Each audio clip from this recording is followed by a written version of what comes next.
ورحمة الله وبركاته. أنا أم أدل. ده تاني فيديو أعمله بصوتي من بعد الوعكة الصحية اللي أنا مريت بيها. حابة أشكر كل الناس اللي وقفت جنبي والناس اللي ساعدتني. حابة أقول لهم انتوا طلعتوا أحن عليا وعلى ولادي من أهلهم، اللي ما سألوش حتى، ما رفعوش سماعة التليفون حتى يتصلوا ويسألوا أمكم عاملة إيه، أو انتوا يا ولاد من غير أمكم عاملين إيه. سيبكم مني أنا طبعا. طلعتوا أحن عليا بجد، من أنا وولادي من أهلهم. الشدة بتبين دايما العدو من الحبيب، والحمد لله يا رب على كل شيء. حبيت أطلع النهاردة عشان أطمنكم، عشان في ناس كتير بتتصل عليا على الواتس حابة تطمن. والله أنا ببقى مش قادرة أقول لكم، لما بيبقى الموبايل جنبي وبسمع الرنة بتاعته وببقى مش قادرة أمد إيدي وأخده.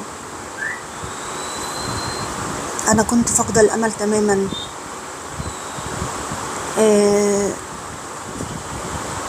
حاليا أنا الولاد الكبار، طبعا بمناسبة الولاد الكبار، الولاد الكبار ليه ما بيصوروش؟ الولاد الكبار حاليا انتوا عارفين أدل هو الوحيد كان بيحب يصور، وحاليا سايب القناة. انتوا عارفين الموضوع دوت من غير ما اخوض فيه.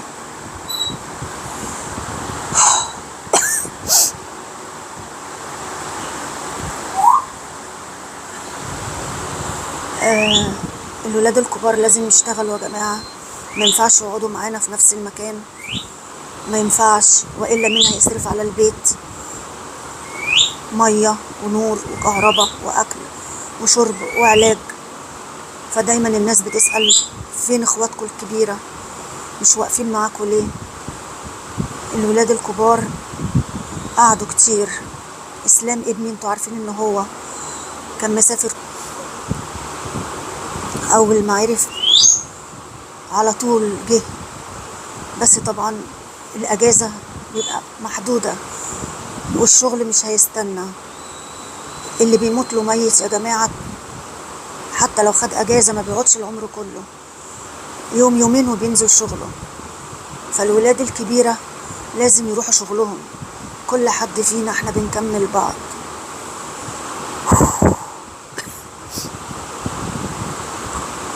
لازم حد يشتغل وحد يساعد هنا في البيت.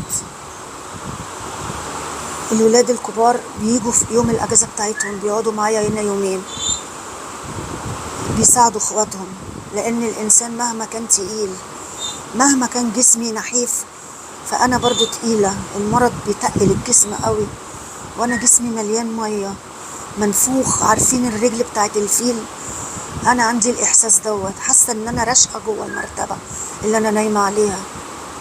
الحمد لله صوتي اتحسن، بس لساني لسه يعني مقطع لساني من جوه، مش عارفة ليه، بالرغم ان هم بيحطوا حاجة عشان تمنعني ان انا اعض لساني في اثناء الكومة. مش عارفة ليه لساني كله مشرط مشرط مشرط كده، كأنك جايبة موس ومشرطاه. ده اللي كان مأثر على صوتي، وبعض اماكن ورمة جامد ناشفة. الولاد جايبين لي دواء، الولاد الكبار، وجايبين لي دكاترة بتيجي هنا عشان تعلق لي محاليل وعشان العلاج الطبيعي. وبيجوا 3 مرات في الاسبوع، 2. ودكتور بقى بيجي بيشرف على الحالة وبيكشف عليا يعني، وبيشوف الحالة وصلت لفين، يحطوا لي محاليل، حاجات زي كده. دول الولاد هم اللي انتوا عارفين لما الدكتور بيجي البيت بياخد ايه. الولاد الكبار هم المتكفلين بالموضوع، متكفلين بمصاريف اخواتهم الصغيرة اللي اصغر سن. بسملة بتنام جنبي هنا على المرتبة اللي جنبي ديت. طبعا ما كنتش اقدر اطلع الدور الفوقاني بالحالة ديت.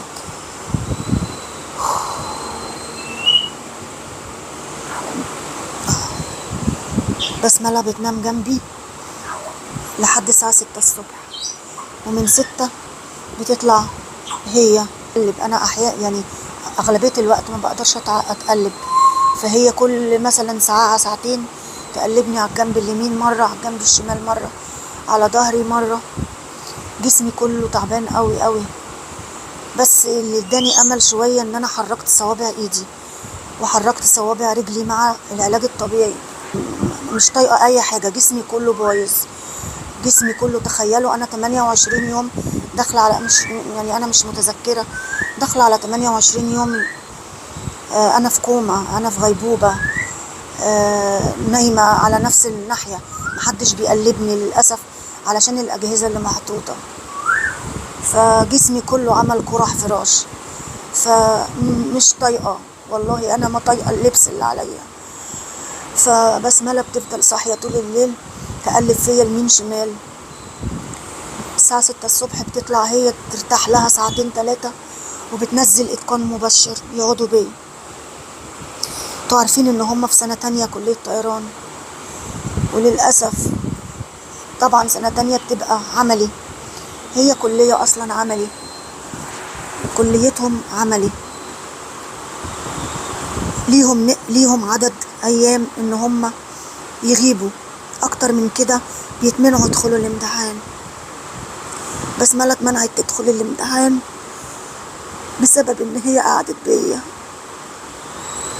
طبعا دي حاجة برضو أذياني نفسيا قوي قوي. كنت نفسي إن هم يكملوا في نفس المجال اللي هم حابينه، بس للأسف يعني هي اتمنعت تدخل الامتحان علشان هتقعد بيا. انا قلت لها يا ماما سيبيني وروحي، مرضيتش، قالت لي مين هيقعد بيكي؟ هي البنت، انا ما اقدرش اتكشف على اخواتها، هي البنت الوحيده.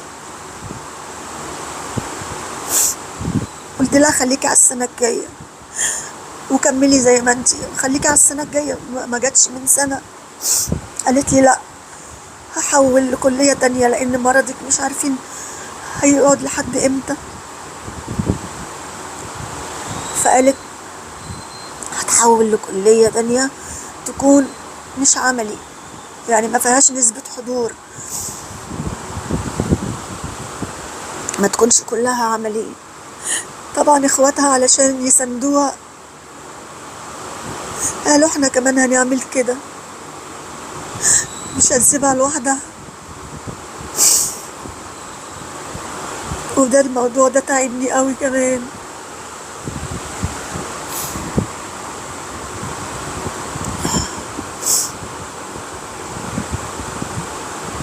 بلس كمان ان انا ما كنتش مكتفية باليوتيوب، انتوا عارفين انا كنت بشتغل 100,000 حاجة، وبشتغل حاجات من البيت كمان، والحمد لله كانت الحالة ماشية وكنت بكسب كويس قوي، لدرجة انا كنت بصرف على الولاد.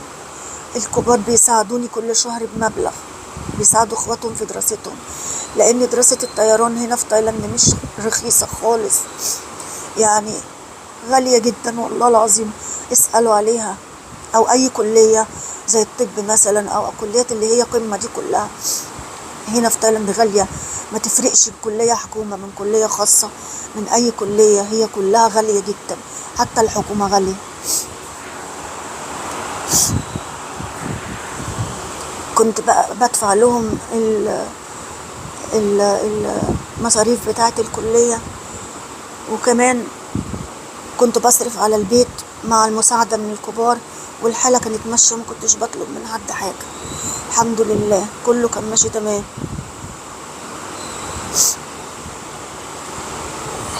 لكن في الوضع الصحي اللي انا فيه حاليا انا مش هقدر اعمل اللي انا كنت بعمله، وانا مش متعودة على كده، انا مش متعودة على الرق ده خالص.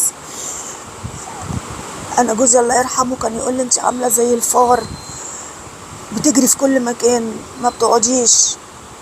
طول ما انا قاعدة ما كنتش بقعد والله. الخرطوم، اغسل الحيطان، اغسل الارض، تبقى الحاجة نضيفة واعيد ترتيبها من اول.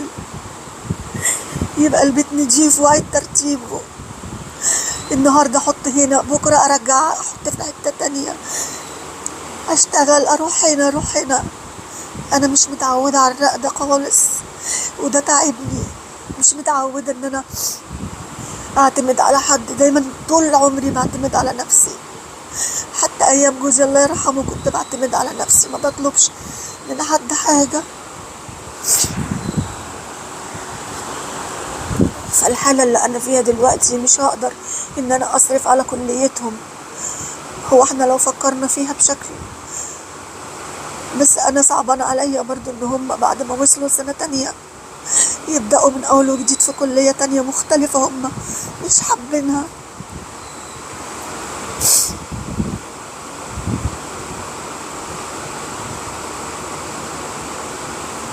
انا مش عارفة الحالة بتاعتي هتستمر لحد امتى، بس انا اول ما اقف على رجلي انا هروح مصر علشان اشوف حالي هناك اتعالج، لان بصراحة انا ما عجبنيش هنا. هبقى احكي لكم بعدين، لكن انا ما حبيتش العلاج خالص. متأخر قوي، النتيجة بتتأخر خالص. انا هروح مصر لو قدرت اقف على رجلي،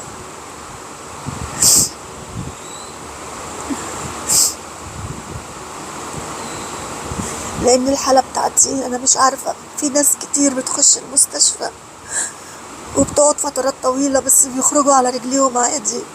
اشمعنى انا اللي مش قادرة اتحرك خالص؟ ان انا اعتمد على الولاد بيصعبوا عليا، وهي بسملة صاحية طول الليل مش نايمة. بيصعبوا عليا الولاد لما بنصحيهم يفضلوا قاعدين او يشيلوني، يقعدوني على الكرسي علشان ظهري كله ظهري، حتى الظهر كله متعور كله.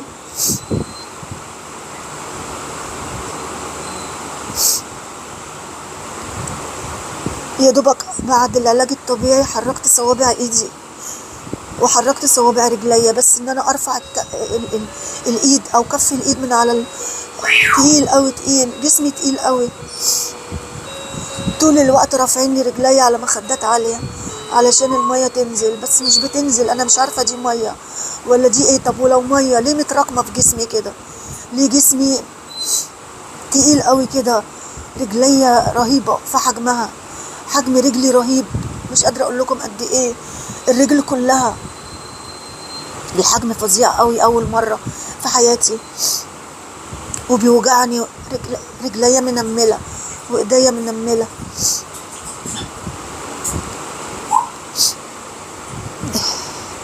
ابني اتقان راح مكان زي مركز صحي كده او مش عارفة بيسموه ايه، اتعلم، خد كورس علاج طبيعي لمدة اسبوعين عشان يعمل لي علاج طبيعي.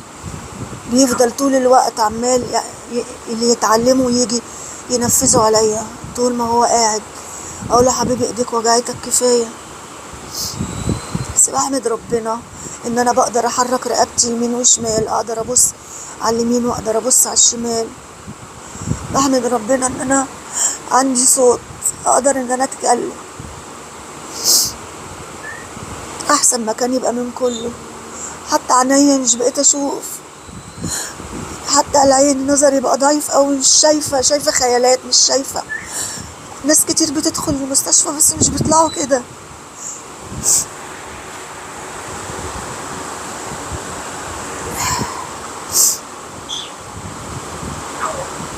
كانوا مدين الولاد ميعاد معين، قالوا لهم مفيش امل، خلاص مفيش امل. هي ما فاقتش لحد دلوقتي، كانوا 20 يوم ما فاقتش. يبقى بتكروا فلوس على قلة فايدة. هنوصل بالمبلغ لحد عدد معين وبننصحكم ان انتوا تشيلوا الاجهزة عنها. يعني جمعوا ولادي، ده سبب ان ابني اسلام جه كمان، لانهم جمعوا الولاد كلهم هناك في المستشفى وقالوا لهم كده. قالوا لهم ما بتفوقش بالرغم ان احنا بنديها كافة الادوية وكافة، بس مش مستجيبة. فاحنا بننصحكم تشيلوا الاجهزة خلاص وتكونوا مستعدين لما هو اسوأ. طبعا الولاد دول اطباء يعني اهل المجال يعني، بما ان قالوا لهم هي عايشه يعني، هي دلوقتي تعتبر ميته بس الاجهزه هي اللي مشغلاها، فما فيش فايده. ما فيش الا ابني ادول هو اللي رفض تماما، قال لهم ابدا مش هنشيل الاجهزه عنها خالص، سيبوها.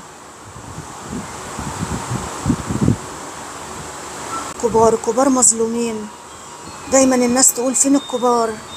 كبار موجودين بس ما بيحبوش يتصوروا حاليا عشان الشغل وعشان صحابهم في الشغل، عشان اسباب كتيرة انتوا اكيد فاهمين، وعشان كمان لازم يشتغلوا علشان يقدروا يصرفوا. يعني انا بيجيلي 3 دكاترة، يوم ويوم لا، 3 ايام في الاسبوع. فانتوا عارفين الدكاترة لما تيجي في البيت بتبقى ايه، واكل وشرب وادوية. انا محتاجة ادوية كتير قوي. فالولاد الكبيرة قايمين برضو بواجبهم، دول شباب يعني مهما كان هيبقى المرتب قد ايه. فانا مش عايزة حد يظلمهم ويقول فين الكبار مش واقفين مع امهم ليه، عشان محدش شايف حاجة. الكبار واقفين معايا. ادول دايما يتصل عليا يقول لي استلمي اللي انا بعتهولك، خلي حد يخرج بره يستلم. والحمد لله ربنا عكس كل الكلام بتاع الدكاترة وفقت ورجعت البيت، وهم كانوا كلهم متوقعين ان انا خلاص هموت، شيلوا الاجهزة عنها خلاص هي هتموت خلاص، مفيش امل، احنا عملنا كل اللي احنا نقدر عليه. فانت تريد وانا اريد والله يفعل ما يريد. الحمد لله على كل شيء. بس ادعوا لي انا محتاجة الدعاء قوي والله اكتر وقت. انا بشكر كل اللي ساعدني حتى لو بدعوة. اكتر وقت مبشر ابني بيقول لي يا مامي كل ما اروح المستشفى اقول لهم فائت، يقولوا لي لسه.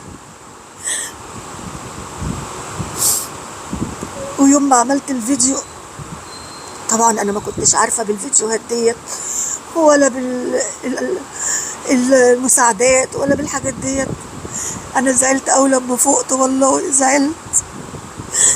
زعلت من اختي جدا لان دي فكرتها هي. انا طبعا هنا ما عنديش تأمين صحي، ولادي عندهم تأمين صحي بس انا ما عنديش. فانا بتعالج المستشفى، بعتبر حتى لو مستشفى حكومة فهي بتاخد مني مبلغ كبير قوي. اليوم كان بيتحسب بشيء وشويات. الأجهزة اللي كانوا معلقينها وحاطينها دي كان في اليوم الواحد مبلغ وقدره. ابني بيقول لي كل ما كنت اروح يقولوا له لا ما فاقتش، ما حركتش اي حته من جسمها لسه. فلما لقوا ان الموضوع زاد عن حده والمبلغ هيتحول لاكتر، وقالوا لهم لازم تدفعوا مبلغ تحت الحساب والا خلاص هنشيل الاجهزه وخدوها بقى وانتوا هي ومصيرها تصرفوا. فطبعا فكره اختي كانت انها تعمل فيديو وتحكي فيه اللي حصل لي. انا ما كنتش حابه كده خالص وزعلت، والموضوع اثر معايا قوي. بس هم ما كانش قدامهم حل ثاني غير كده، كانوا خايفين من رد فعلي. عيالي بيقولوا لها لو هي فاقت رد فعلها هيكون ايه على الموضوع ده. اتفقوا مع بعض ان اول لو انا فقت يوروني على طول المبلغ بتاع المستشفى علشان اسكت يعني. فانا في اصعب حالاتي حتى لما كان جوزي مريض وكان بيستخدم اكياس دم في اليوم، الكيس الواحد ب10,000 على حسابنا عشان كان ايامها في كوفيد، فما كانش ينفع ان احنا نروح المستشفى تأمين صحي، فكنا بنروح خاص. وقتها ما طلبتش من حد حاجة، كنت بتصرف انا وعيالي مع بعض، كنت بشتغل وبجيب من هنا ومن هنا وبدبق. في عز الوقت اللي كان فيها جوزي ما طلبتش من حد مساعدة. دلوقتي انا بقيت على الجميع.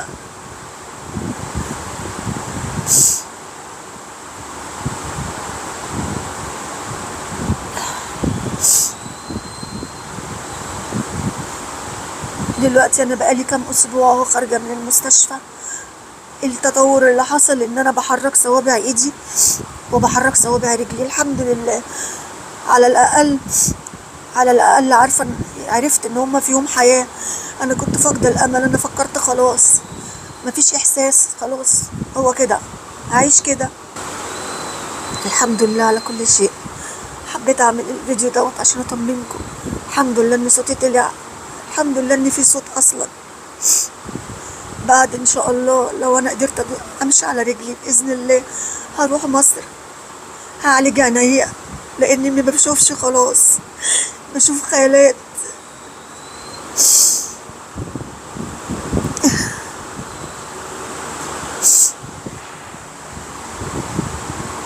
عيالي بيقولوا لي كل ده هيتحسن، لسه جسمك مليان دواء، ولسه جسمك مكان الغيبوبة اللي كنت فيها ما كانش فيه اي حتة في جسمك بتتحرك، فما فيش اشارة للمخ. شوية شوية كله هيتحسن. الحمد لله على كل شيء. حبيت اطلع بس عشان اطمنكم واحكي لكم، بدل ما انا قاعدة. على الاقل اعمل فيديوهات، يعني اقل حاجة اقدر اساعد بيها مع عيالي احسن من قعدتي كده.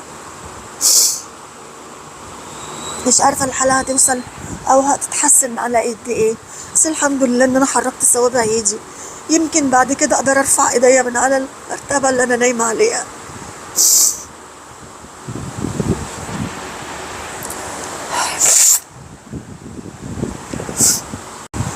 الولاد بتطمني يقولوا لي لسه دي انت عملتي انجاز، مش قادره اقول لكم فرحوا قد ايه والله.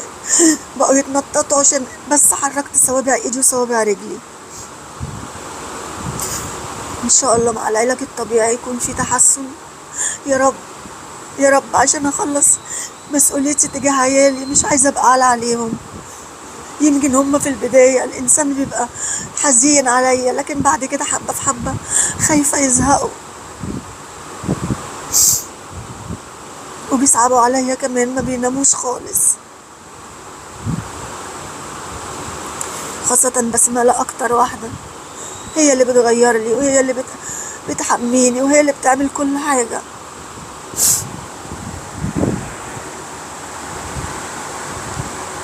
بيحاولوا يبينوا قدامي ان هم مش زعلانين على الكلية بتاعتهم، بس انا عارفة وحاسة، عارفة هم كانوا فرحانين قد ايه.